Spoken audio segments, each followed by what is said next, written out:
uno se adhiere a ciertas teorías, corrientes o escuelas de pensamiento. Y es que pareciera que renunciar a eso es renunciar como a ti mismo, ¿no? Como renunciar a una parte de todo el tiempo que le dedicaste. Pero el marxismo va de eso. El marxismo es una constante crítica a sí mismo, inclusive. Entonces creo que tomar esa postura de mi parte, de no casarme forzosamente con un marxismo o con una idea de psicología, es lo que me permitió realizar los cambios necesarios en mi tesis para concluir de formas diferentes a como en un primer momento las tenía pensadas. Y aparte es como muy pretencioso, ¿no? Pensar que esta adherencia identitaria a ciertas corrientes psicológicas, filosóficas o cual sea, es como renunciar a tu persona. Exactamente, o sea, me parece claro. precisamente una de las críticas que de esto va el programa al psicologismo. Sí, sí, sí, sí. ¿No? Pensar que si atacan tu corriente psicológica te están atacando a ti, que pues eso está lleno todo el mundo actualmente, ¿no? Sí, sí, sí, por supuesto. ¿Y cómo pasaste esta renuncia? O sea, ¿qué sucedía en ti en el proceso de investigación al ir encontrando estas necesarias renuncias a tu ideología o a tu proceso de investigación? Sí, o lo claro, que sea? claro, claro. Fíjate, qué interesante, porque esa renuncia yo la empecé a realizar desde que conocí a Gustavo Bueno, ¿no? ¿De persona o por WhatsApp? No, por WhatsApp. Desde que conocí la filosofía de Bueno, ¿no? Uh-huh. Entonces, el conocer la filosofía de Bueno me permitió ya empezar a renunciar a ciertos planteamientos marxistas. O al menos repensarlos, ¿no? Ya desde ahí empecé así como, ay, caray. Pero entonces, creo que se me facilitó más por ya en un primer momento haber renunciado a algunas cuestiones del marxismo, la elaboración de la tesis en ese sentido. Porque el mismo materialismo filosófico es otra plataforma que me permite empezar a desplegar explicaciones, ¿no? Entonces me pregunto, bueno, ¿qué es lo que importa? ¿Creer que yo tengo la razón? Exacto. ¿Creer que yo tengo la razón en aquellas afirmaciones que en un primer momento hago con falta de conocimiento? ¿O realmente construir algo valioso? Y si es necesario corregirme, pues lo realizo, ¿no? Y yo creo que es eso, o sea, es como saber que la constante crítica dará un resultado mejor y que ese resultado, pues al fin y al cabo, viene de mí, ¿no?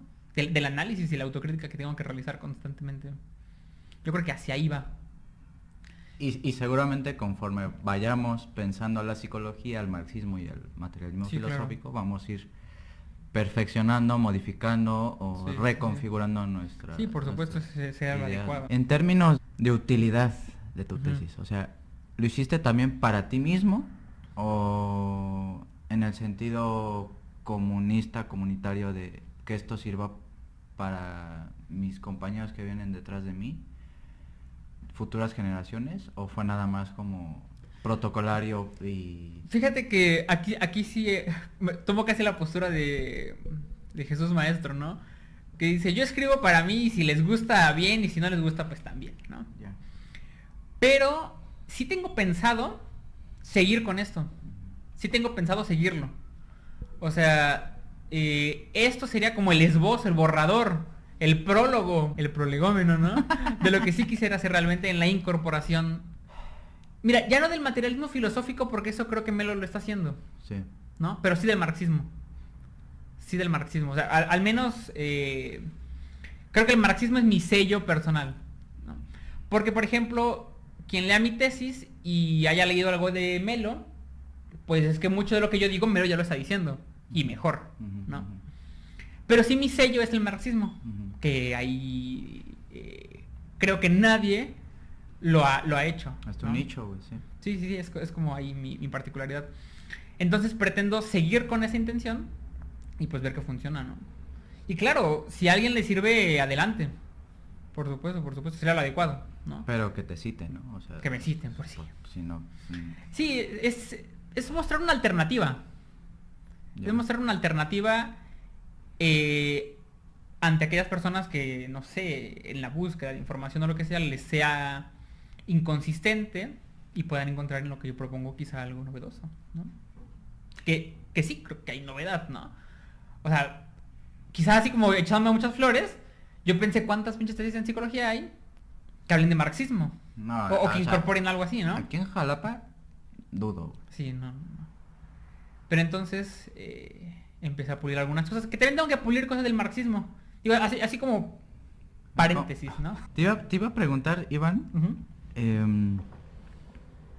¿has visto seguramente las estadísticas que hay de las tesis que se generan en la universidad y solo se escriben para la universidad? Ujú. Una de las intenciones también de este programa es rebasar ese obstáculo que la academia, por cuestiones de poder y por cuestiones ideológicas y gremiales, hacen de las tesis, ¿no? Entonces las tesis acaban ahí en la biblioteca. Claro. Y pues muy poca gente, bueno, muy pocos estudiantes las consultan o las leen incluso, entonces Ujú. quedan ahí como un tiempo y ya. ¿Tú qué opinas al respecto? O sea, ¿esas tesis crees que deberían de salir o solo como producir para la academia o para alguna revista indexada y ya? Creo que deben salir, pero va a sonar muy feo, no todas las tesis, Claro. ¿no? O sea, es que hay que decirlo así. Si te encuentras 10 tesis del mismo tema que ya no aportan nada, ¿no? Pero esa es la cuestión, justamente porque la elaboración de la tesis se convierte en una cuestión meramente protocolaria, Sí. donde uno ya sabe el camino de hago una correlación entre esto y aquello y vámonos, ¿no? Ujú. Entonces pocas veces se ejercita realmente un pensamiento más crítico. Sí. Yo creo que realmente deberían salir. Y creo que esta es una excelente plataforma para que se empiecen a dar a conocer pues propuestas de personas o cosas por el estilo. Pues claro, güey. Pero sí, habría que ser más rigurosos en ese sentido, pero de que debe superar la cuestión meramente academicista, pues sí, debería hacerlo. Y es que justamente es eso, o sea, la rigurosidad pretendida de la academia, Sí, sí, sí, sí, esa. pretendida, hace que se estén produciendo tesis de muy baja calidad, pero que, sin embargo, como que legitimen a la academia, Ujú, ¿no? ujú. Entonces estás soportado en basura, la mayoría de las tesis son basura, pero se quedan ahí. Entonces, las que valen la pena se mezclan con las que no valen nada. Sí, sí, sí. Entonces, es en términos de Bourdieu, pues una reproducción del poder simbólico académico Ujú. que nada tiene que ver con producir realmente conocimiento útil. Sí, claro. Y vamos, ahí justamente la labor sería, en la medida de lo posible, pues empezar a ser bastante más estrictos y rigurosos con las exigencias que se ponen sobre la mesa, la elaboración de la tesis, ¿no? Es una paradoja bien difícil de Sí, por supuesto. desarmar, güey. Sí, claro. Vamos, yo por ejemplo, yo cuando elaboré esto, como que a los lectores les gustó, pero al mismo tiempo hubo como cierto, ¿no? Digo, ¿Se puede decir quién fueron tus lectores? La maestra Karen Ajá. y un maestro de sociología, Argüelles. Bueno, se apellida ¿De Argüelles, qué es Argüelles. corriente, de qué corte sociológico? Fíjate que yo podría decir que es marxista. Ah, genial. Entonces, ¿Y sí, por qué, qué no gustó? no es que no gustara la polémica, sino que fue tal vez demasiado polémica y hubo algunas afirmaciones que pudieron hacer ruido que habría que pulir, ¿no? De hecho me dijeron, estaría muy padre que siguieras con esto, pero estaría mejor como seguirlo debatiendo, ¿no? Por ejemplo, un comentario que me hizo el maestro Argüelles fue que en mi tesis yo hacía parecer que la psicología era una especie de técnica de control social. Bueno, es que eso no lo digo yo, ¿no? Pues, ¿qué es eso? Pues que es güey? eso, lo dice Fuentes Ortega. Y yo también. Y tú también. Una especie de técnica de control social, pero como una herramienta propia del capitalismo. Ah, ok. Y yo le dije, es que no es propia del capitalismo. También la puede usar el socialismo, ¿no? O sea, la psicología sería una técnica surgida en sociedades históricas civilizadas, pero que por supuesto sociedades ya con un mercado pletórico bastante más amplio y con exigencias de un reajuste social constante, tendrá que usarla, tanto el socialismo como el capitalismo, ¿no? Cualquier sistema. Cualquier sistema. Que es otro comentario que me hizo, por ejemplo, Melo al final. Ujú. No lo hemos platicado, igual son comentarios que quedaron como al aire, que estaría muy bien platicarlo. Que Melo me dijo que el marxismo tendría como finalidad la despsicologización del individuo. Sí. Desde las coordenadas de Fuentes Ortega, yo abiertamente diría que sí, ¿no? Pensando en la despsicologización como la intencionalidad del reajuste a la norma, ¿no? Pues sí, claro, es que toda plataforma política quiere despsicologizar al individuo. Porque la despsicologización del individuo, desde Fuentes Ortega, implicaría una estabilidad política y económica e ideológica bastante más equilibrada, ¿no? Claro, igual habría que repensar también el concepto de despsicologizar, porque si alguien lo escucha, dicen, no me chinguen, me están despsicologizando, ¿no? Sí, pero en todo caso, la propuesta un poco sería un nuevo, una nueva estructura normativa por donde transiten los individuos, que eso ya es así como el cuarto capítulo, ¿no? Y apostar por una politización. Claro, politización del individuo o del sujeto. De la esa fue la... Así como el argumento fundamental, que a mí le hizo mucho ruido, porque yo dije que el marxismo era la única plataforma desde la cual se podía dar. Y sí siguiendo las coordenadas que vengo describiendo anteriormente, ¿no? Porque habrá otras plataformas que también tengan esa intención. Pero esas otras plataformas ni serán coordinables con Gustavo Bueno, ni tendrán el análisis del materialismo histórico, ni tendrán todo lo que anteriormente he venido mencionando, ¿no? Claro. Entonces digo, a ver, o sea, ¿quieres el materialismo de Bueno? ¿Quieres coordinaciones con una plataforma política? El marxismo es el único. Sí. Claro, a ver, si quieres otra plataforma política, seguramente podrás tener al liberalismo, o la socialdemocracia, o el anarquismo. Claro que tendrás otras plataformas. Pero esas plataformas difícilmente serán coordinables con el materialismo de Bueno, claro, o con análisis tan completos como los del materialismo histórico, ¿no? Sí, es que la dialéctica, en tanto potencia explicativa del materialismo filosófico, va a combatir inmediatamente a las posiciones liberales, sí, claro, o neoliberales, o posmodernas, ¿no? Sí, por supuesto. Entonces digamos que el marxismo sí es la plataforma más fuerte para poder compatibilizar con el materialismo. Exactamente. Que eso es realmente, ¿no? Sí. Un poco la crítica del Filomat. Aquí te quiero preguntar algo. La politización, estamos de acuerdo que se dice de muchas maneras, ¿no? Claro. O sea, te pueden politizar para ser liberal y te pueden politizar para ser neoliberal y lo que sea que signifique eso, ¿no?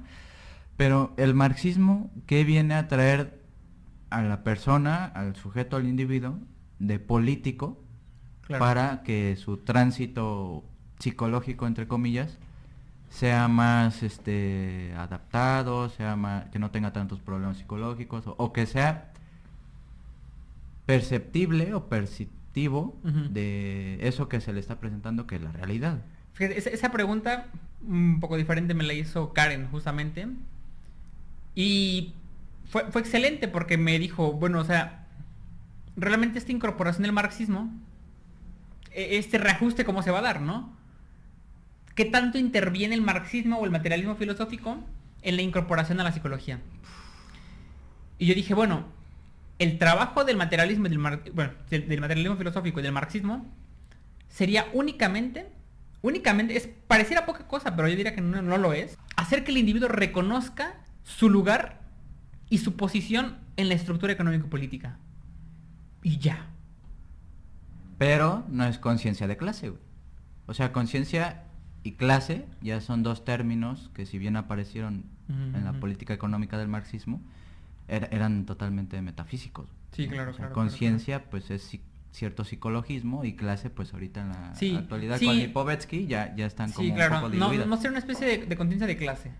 Ajá, no creo que sea una especie de conciencia de clase. Concepto que habría que pensar mejor, ¿no? Pero eso que lo comentaba a Karen respondiendo en esa ocasión. El trabajo es ese, o sea, que el individuo reconozca su posición en la estructura. ¿Por qué parece poco, pero creo que no lo es? Porque si el marxismo o el materialismo filosófico intervienen en una cuestión ya más bien comunitaria, ya deja de ser psicología, ¿no? Pero es que realmente tampoco el psicólogo tendrá la capacidad para modificar aquellas estructuras de carácter bastante más amplias. No, para nada. Para mejorar las condiciones de vida, ¿no? Entonces, esa es la cuestión. O sea, el reconocimiento del papel del individuo en las estructuras por donde transita le permitiría saber en buena medida el origen, o al menos el sentido de buena parte de sus llamadas aflicciones, ¿no? O al menos de aquellas cuestiones que lo mortifiquen, o cualquier cosa por el estilo. Entonces, y esto que yo les comentaba también, se perdería este carácter psicologista individual subjetivo, ¿no? Donde pareciera que el problema radica en la forma en que el individuo percibe el mundo y no en el mundo en sí mismo. Claro. Entonces, cuando, por ejemplo, el lema casi del cognitivo-conductual de que las cosas te afectan por cómo las percibes y no por cómo son, es que es el reduccionismo subjetivista más impresionante que puede haber. Vamos, será una coordinación de ambas cuestiones. Pero eso el individuo tendrá que reconocer su papel en esa estructura, ¿no? Y a partir de ahí puede desplegar acciones políticas, ¿no? Que de hecho yo lo digo también en mi tesis. O sea, yo acabo aclarando, la intención aquí no es convencer al lector del socialismo como una alternativa, para nada. Inclusive, esto puede hacerle mucho ruido a muchos marxistas. Se puede ser marxista sin apoyar el socialismo. Claro. Y se puede ser marxista Vamos a empezar. Esta madre, y se puede ser marxista apoyando una postura más bien capitalista o liberal. Eso puede hacer mucho ruido. ¿Por qué? Porque esto lo dice por ejemplo Santiago Hermesilla, que Marx no es anticapitalista, sino que es postcapitalismo, ¿no? Claro, amaba el capitalismo. Amaba el capitalismo, sí.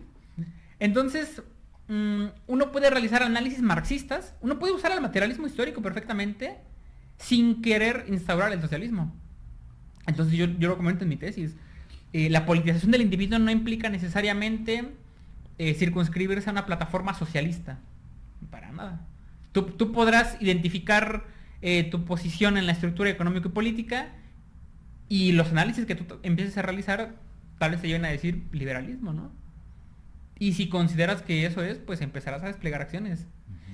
Y entonces te involucrarás en una dinámica ya no propia de la psicología, sino de la política misma, donde fines, planes y programas de grupos en conflicto empezarán a enfrentarse y ganará aquel que mejor se posicione. Claro. ¿No? Pero es la cuestión, o sea, tampoco la intención del psicólogo es llegar y decir... Socialismo, papi. No, para nada. Es llegar y... ¿Cómo dijiste? Socialismo, papi. O sea... sí, no...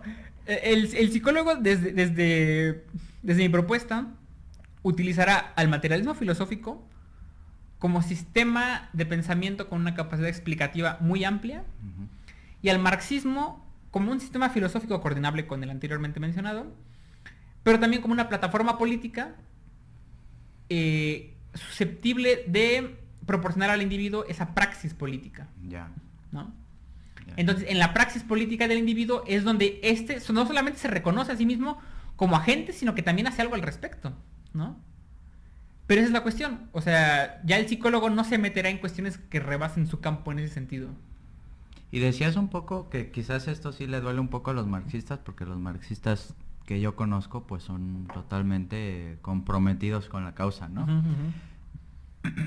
De que no necesariamente ser marxista necesariamente te lleve al socialismo. Claro. Tengo una duda. Escúchala. ¿Qué tan posmo es eso? ¿Qué tan posmoderno? O sea, la institucionalización del marxismo precisamente como fuente teleológica, o sea, con un fin, es promover una alternativa al capitalismo que tiene que ver con instaurar por medios violentos y revolucionarios el socialismo en cualquiera de sus manifestaciones, ¿no? Tú dices que eso no es necesariamente aplicable, cierto, o de forma hermética, rigurosa, o como tú me quieras decir. ¿Podrías hacer esa distinción? O sea, extirpar ese socialismo que da sentido al marxismo en su momento histórico. Me parece una pregunta más o menos polémica, ¿no? Es una pregunta polémica y esa afirmación, Rafa, es brillante de tu parte. Ay, es que es el café es Portales. Que es el café. Saludos, Portales. ¿Esto es de Portales? Me trae jodido este café, pero bueno. Yo esto lo he venido pensando y quisiera realizar algún escrito o algo al respecto. Porque me he dado cuenta de una falla del marxismo. Bueno, me he dado cuenta, seguramente alguien más también lo ha hecho, ¿no? Y es que el marxismo tiene un gran error que lo ha perseguido durante mucho tiempo. Y es el hecho de que el marxismo se presenta como una filosofía, Sí. como un método, Ujú. pero también como una plataforma política. Ok. Y al presentarse como estos tres, entra en un conflicto bastante difícil de solucionar. Y ahí te va por qué, ahí te va por qué, Rojo. Porque cuando el marxismo se posiciona como una plataforma política, toda plataforma política requiere de posturas ideológicas Claro. que convenzan a los individuos de adherirse a esa plataforma política. Por supuesto. ¿No? Entonces, el problema viene cuando el marxismo como método o como filosofía tiene que separarse de aquellas posturas ideológicas que intentan convencer a los otros. Claro. Entonces tú lees textos de Marx o de Lenin y hay una extraña mezcla entre afirmaciones de carácter filosófico, económico fuertes Ujú. y seguido viene alguna afirmación ideológica. Claro. ¿No? Como para Para que encender. exactamente. Entonces, eso yo lo platicaba con Irán y con Víctor, ¿no? Yo les decía, el manifiesto es ideología pura. Sí. El manifiesto del Partido Comunista es un texto que va dirigido justamente a los trabajadores, ¿no? A los obreros de la Alemania, en la que se encuentra Marx. Pero es ideología. A ver, el manifiesto tendrá 20% filosofía, 80% ideología y es política, ¿no? Pero esa es la cuestión. El marxismo se presenta como una plataforma política y utiliza necesariamente ideología para que la gente se adhiera. El problema es cuando las explicaciones aparentemente filosóficas y fuertes son más bien ideológicas. Entonces llegan marxistas a decir, luchamos por la libertad, luchamos por la justicia, luchamos por la igualdad. No, eso es política, ya no es filosofía. Ujú, ujú. Si estás haciendo política, dilo abiertamente así. Estoy haciendo política o estoy haciendo ideología, pero no digas que estás haciendo filosofía. Claro, claro. Porque ¿No? están haciendo filosofía en tanto que esas ideas que mencionaste, libertad, ay mira, ya me emocioné. Libertad, dignidad, igualdad, son ideas filosóficas, güey. Claro. No son conceptos, filosóficos. Sí, ¿no? por supuesto. Pero es la cuestión. Y entonces muchas veces dice, luchamos por la injusticia. Bueno, es que esos son discursos más bien ideológicos o políticos, ¿no? Pero hay una falta de rigurosidad en ese sentido al momento Sí. de explicar. Entonces sí, yo me he topado muchos marxistas que las explicaciones que dan justamente son de ese carácter. Entonces, respondiendo a tu pregunta, creo. En el momento en el que tú puedes un poco reconocer la diferencia entre el marxismo como plataforma política y como filosofía, la filosofía y el método marxista no se tienen que comprometer con el socialismo. ¿No? Sí, ¿no? Duro, güey. Claro, pero la plataforma política sí. La plataforma política sí. Vamos, o sea, Marx es un filósofo, es un economista, pero también es político. Claro. Y es un ideólogo de su época. Entonces, Marx realiza el análisis del momento en el cual él se encuentra y para él la solución es un modelo económico y político socialista, comunista. Para él en ese momento, ¿no? Pero vamos, que alguien podría hoy mismo aplicar análisis marxistas y decir no va por ahí. Y es válido también.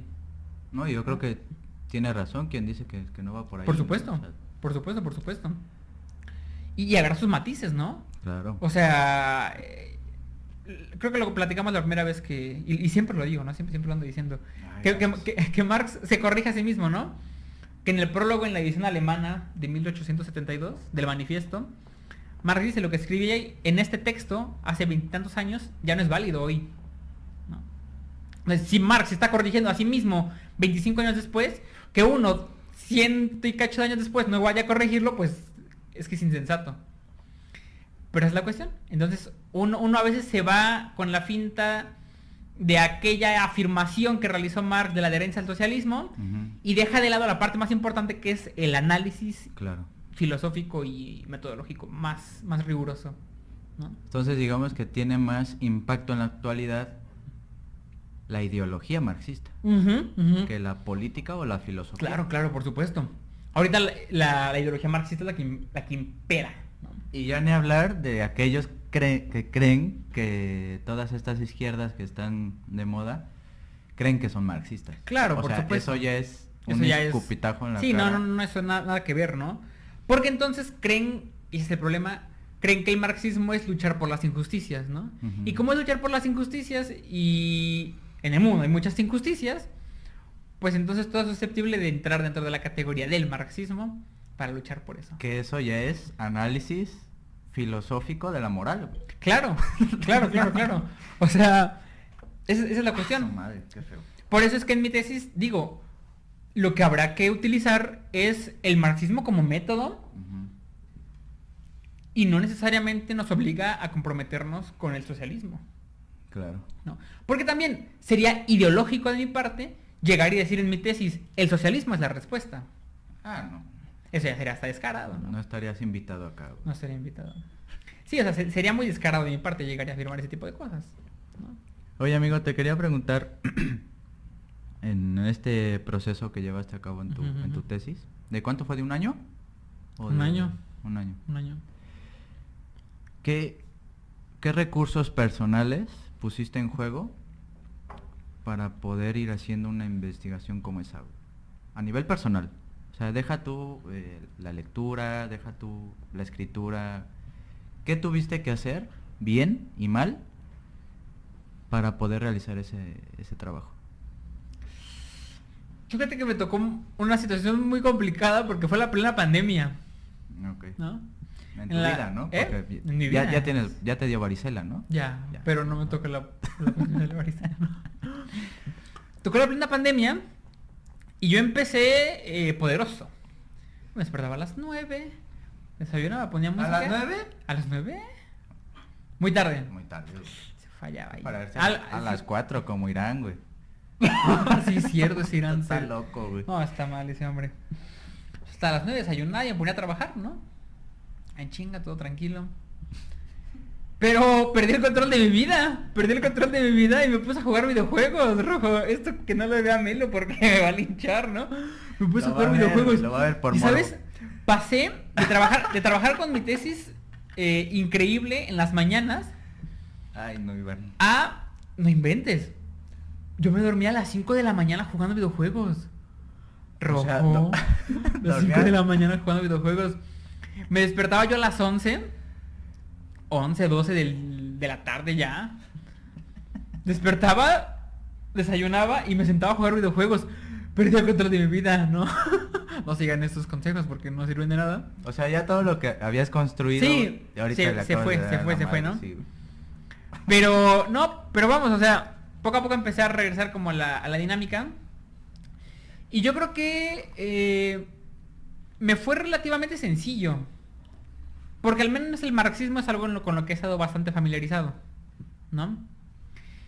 Y no sé, no lo tengo como muy claro. Creo que siempre he funcionado como por periodos de tiempo muy cortos para trabajar, pero muy efectivos. Entonces yo ponía música, así casi como ruido blanco, así, con sonidillos así medio extraños. Sí, exactamente. Así, güey. Así con sonidillos medio extraños. Así de esos que dicen en YouTube, música para dormir. Música para dormir, en 5 bebés, minutos. en 5 minutos. Y con eso me ponía a trabajar. En chinga. Lo dejaba, iba por allá, regresaba y empezaba a trabajar otra vez, ¿no? Creo que nunca fue como de desvelarme y quemarme las pestañas. Porque siempre trataba como de estar bien claro de lo que estaba haciendo y no caer en forzarme a así desgarrarme por eso, ¿no? Sí, no. Pero sí, una vez que empezaba una idea no la terminaba, no me paraba hasta no acabar esa idea, ¿no? Hasta no acabar como todo el argumento. Y yo creo que en eso fui mejorando al menos en mi escritura y el proceso creativo. Eso es justo, ahorita traigo un tema con la creatividad muy muy fuerte, güey. ¿Tú dirías que fue una necesaria tesis? Depende para quién. ¿Para ti? Sí. O sea, en el sentido protocolario, pues sabemos que sí, ¿no? Aunque te pudiste haber graduado por examen o por... Así. No, por promedio no, ¿verdad? No me da. Todos los revoltosos somos así, güey, ¿no? Sí. Investigabas, ibas conociendo cosas, más cosas, profundizando. Pero llegaban como ideas de repente o argumentos o decías, este autor puede funcionar para este. Entonces, ¿cómo fuiste construyendo tu trabajo, güey? O sea, va a sonar bien raro y quizás hasta pretencioso, creo que la parte del tiempo que más me pasé pensando en mi tesis... Te panzaste. Que me pansé. Creo que la parte del tiempo que más pasé pensando en mi tesis fue cuando menos la escribía. Sí. Yo iba camino al trabajo, yo estaba en el gimnasio y yo estaba así. En mis tiempos de descanso, ¿no? Estaba pensando. Entonces, como me gusta mucho caminar, casi a todos los lados me voy caminando. ¿Para acá llegaste caminando? No, para en acá. taxi. En taxi. Ah, está lejos. Siempre era un debate. Siempre era un debate interno y era como una constante exposición de lo que estaba haciendo. Sí. Y en esa constante exposición, ahí es donde empezaba a encontrarme con varias cosas, ¿no? No era tanto escribiendo que me las topaban, sino más bien en los otros momentos de mi vida, de mis días, donde me daba cuenta de los errores o posibles formas de incorporarlo, ¿no? Sí. ¿Por qué es eso? O sea, creo que también no me puedo yo forzar a sentarme y ahora sí, ideas vengan a mí, ¿no? De repente estoy en el gimnasio, estoy trabajando de un lado a otro, estoy más tranquilo quizá, pienso en eso y se me vienen grandes ideas, ¿no? Sí. Pero ahora sí no las perdía, las anotaba o lo que fuera y ya llegaba a escribirlas.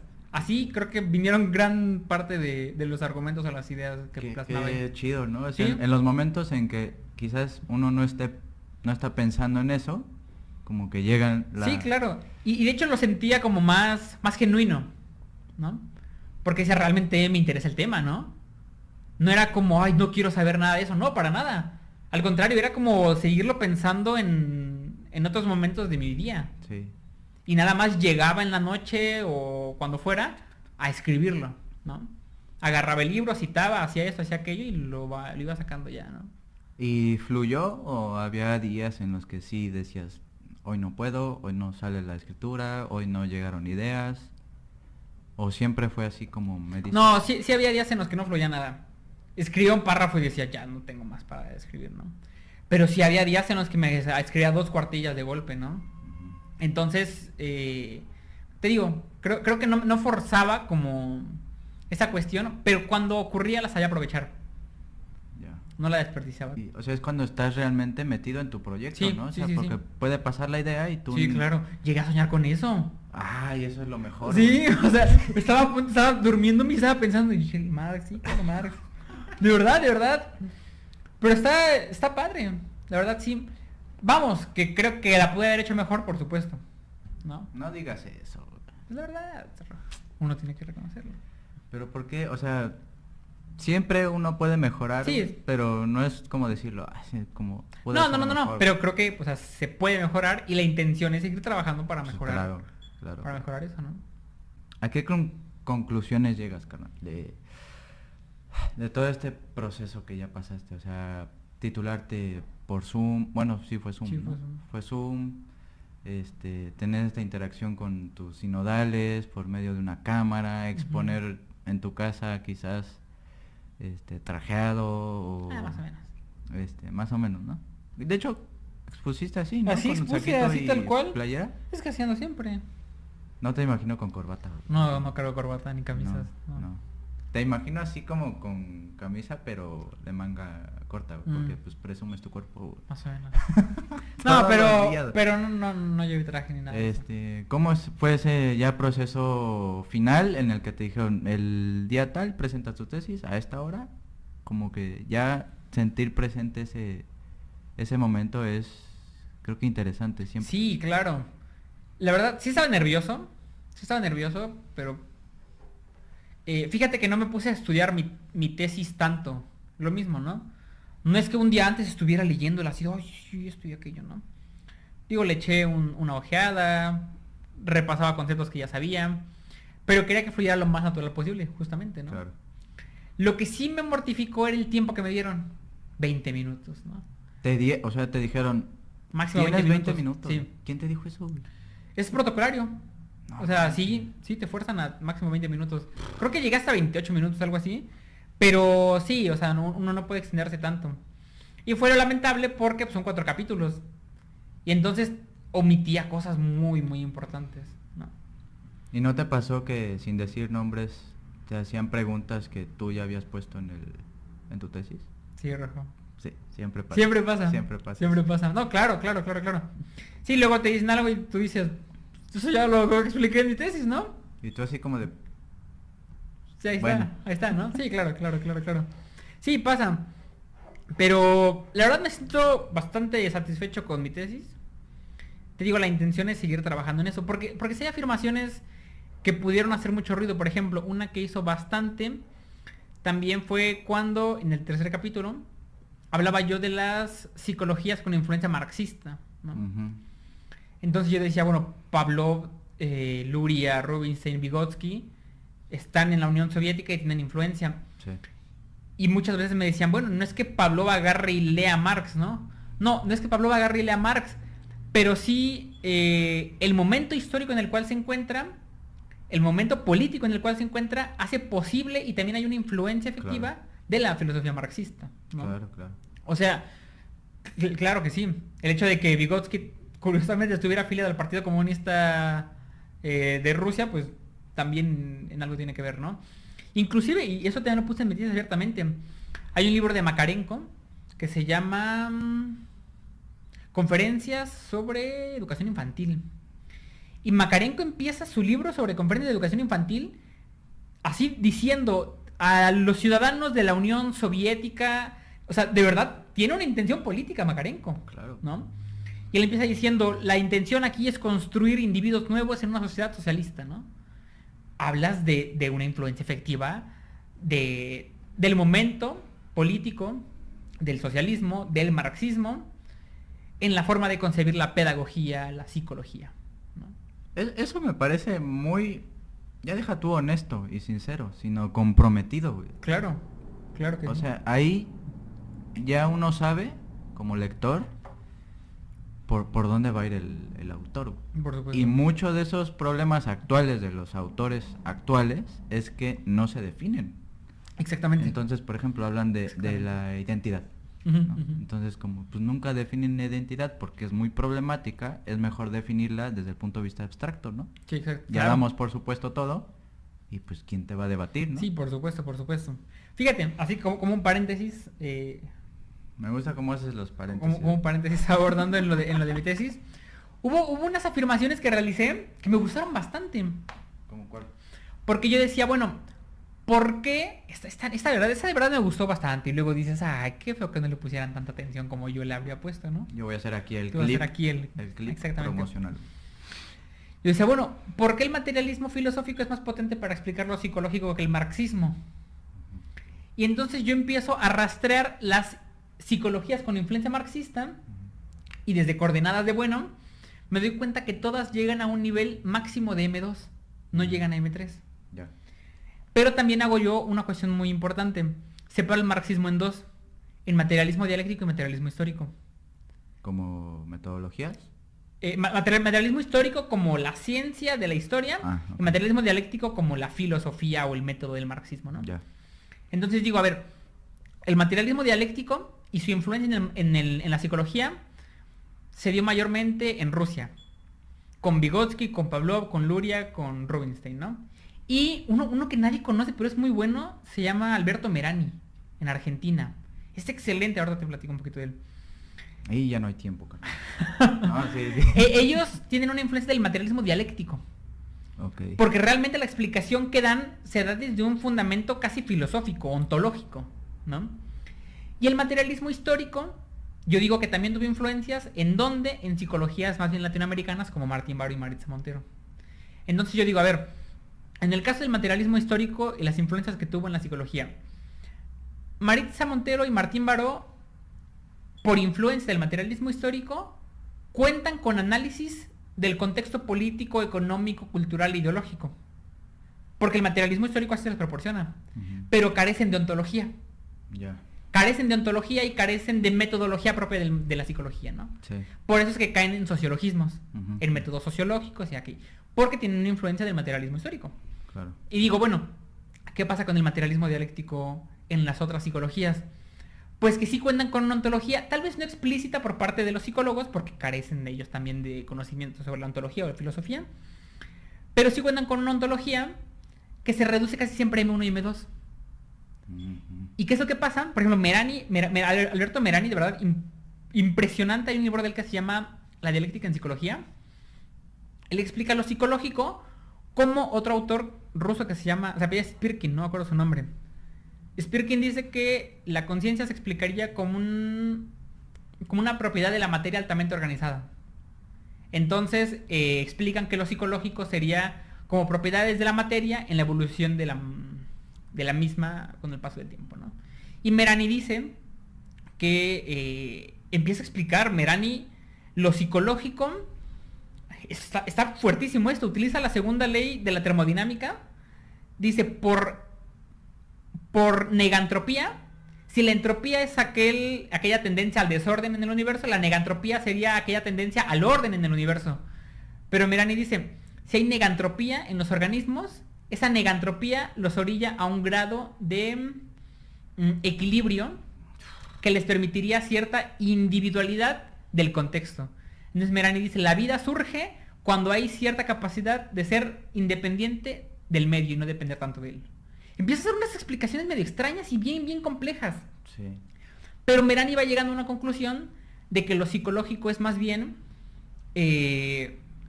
al fin y al cabo, reacciones fisiológicas casi cercano a lo Pavlov, bastante más complejas de las que se pueden manifestar en los animales, ¿no? Uh-huh. Pero es eso, siempre se explica lo psicológico desde una cuestión orgánica, genética o biológica, M1 y M2. Entonces, las explicaciones desde el materialismo dialéctico no pasan de ser organicistas o psicologistas o subjetivistas, ¿no? Porque aunque los psicólogos con aquella influencia no lo logren advertir, sí que la ontología marxista está ahí, ¿no? M1 y M2. ¿Qué es lo que pasa? Que la propuesta de Fuentes Ortega, por M3, ya rompe con eso. Lo institucional. Claro, las normas, ¿no? Entonces Fuentes Ortega ya no habla de capacidades cognitivas superiores en organismos, uh-huh, sino que habla de estructuras normativas. Ahí está M3. Ya no es M2, ¿no? O sea, sí hay M2, pero el ojo ya no va ahí, sino que va a M3. Entonces, y esa es la afirmación de Fuentes Ortega más precisa. Que Fuentes Ortega dice, bueno, ¿dónde surge lo psicológico?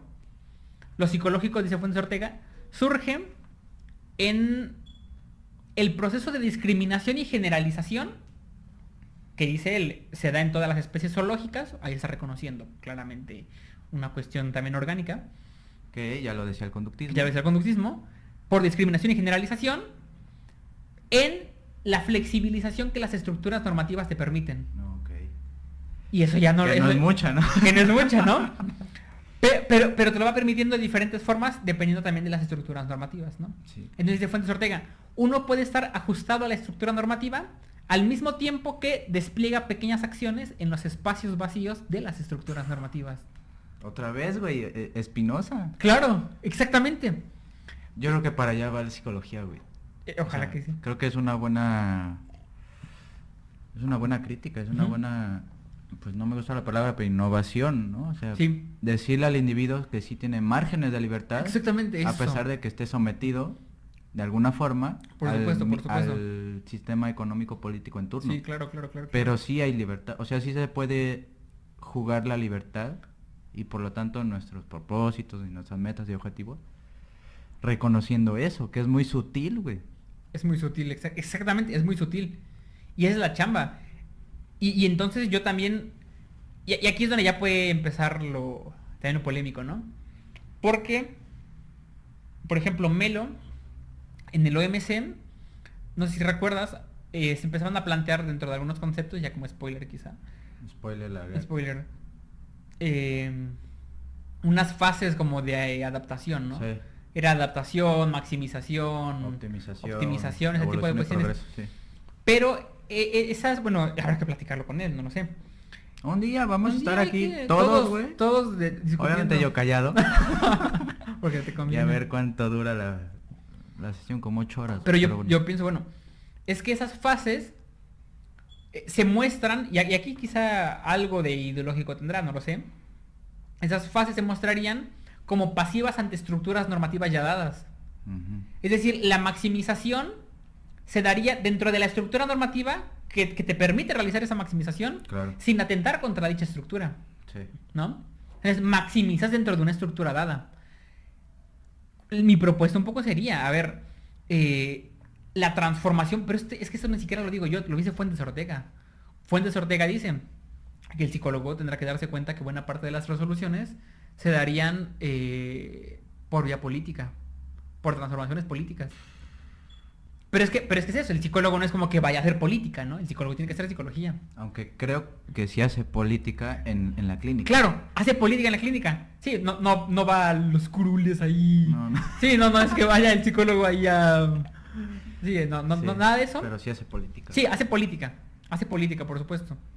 Y como hace política, es necesaria una plataforma que te ubique. El problema es que las psicologías no dan cuenta de eso. No. Aunque lo están ejercitando. Exactamente, ese es el problema. Eso es ideología, güey. Es ideología. Y ese es el gran problema, ¿no? Entonces yo digo, bueno, y un poco así acaba mi tesis. O sea, digo, quizá podría empezarse así como... Qué bonito. Un poco así acaba. Quizá podría empezar a plantearse una especie de transformación paulatina de aquellas estructuras que se muestran como más... ¿cómo decirlo? Quizá no agresivas, pero sí más impositivas, ¿cómo decirlo? ¿No? Para el individuo. Entonces, no simplemente mostrarse pasivo en un sentido de reconocer la estructura y maximizarte dentro de ella, sino también empezar a transformar las mismas estructuras, ¿no? Sí, entendido que es en conjunción con otros individuos. Exactamente. Y esto creo que lo dice que ahorita lo estoy leyendo mucho por el podcast. Ian Parker y siempre se me olvida eso. Pavón Cuellar, que son ahí psicólogos críticos de esa corriente. Pero dice eso, o sea, lo psicológico surge como en conjunción con otros individuos, las interacciones que tengas con ellos, y es ahí donde se va jugando dialécticamente dentro de una institución que los envuelve, que están en pugna. Claro. O sea, tiene cositas muy muy parecidas a Fuentes Ortega en otro código lacaniano marxista. Claro. Pero es bueno ir encontrando compatibilidades autorales, ¿no? Sí. Y eso te potencia tu diagnóstico, si se puede hablar así del mundo contemporáneo. Sí, esa es la intención, ¿no? Entonces, ya después, mi chamba será buscar cómo se daría ya metodológicamente la incorporación del marxismo a la psicología, ¿no? O sea, ya un poco en el proceso terapéutico quizá, cómo se podría dar, ¿no? Yo creo, seré muy honesto, yo creo que con el OMC de Melo se puede ir acercando mucho ahí. De hecho, yo ya me pensé así desde hace mucho tiempo. O sea, trabajar con Melo en la elaboración del OMC. Sí, claro. Pero sería así como el Jung de Freud, ¿no? me iré por otros lados con el marxismo. El marxismo será mi... No, pero aparte yo creo que estaría muy bien porque eso hablaría de una pues cofradía, si se puede hablar así, de líneas de investigación. O exactamente. Sea, el OMC no tiene por qué instaurarse como la única vía de pseudo resolución de los problemas de los individuos. Si supiera Melo que yo ando haciendo una alternativa de algo que apenas está muy bien. O sea, estás reconociendo que el OMC sirve para algo, que tu interpretación del OMC crítica hace que tú generes otro tipo de corriente, güey. Y yo creo que eso es muy saludable hasta para el OMC. El OMC. Claro. Porque imagínate, si no tiene confrontación nunca, exactamente, sí, por supuesto, se vuelve una hetería. Sí, una hetería teoriológica. Sí, claro. Un poco esa es la intención, ¿no? Entonces sí, y de hecho, pues, qué mejor que si a alguien le interesa, pues empezar a trabajar en conjunto o algo así, ¿no?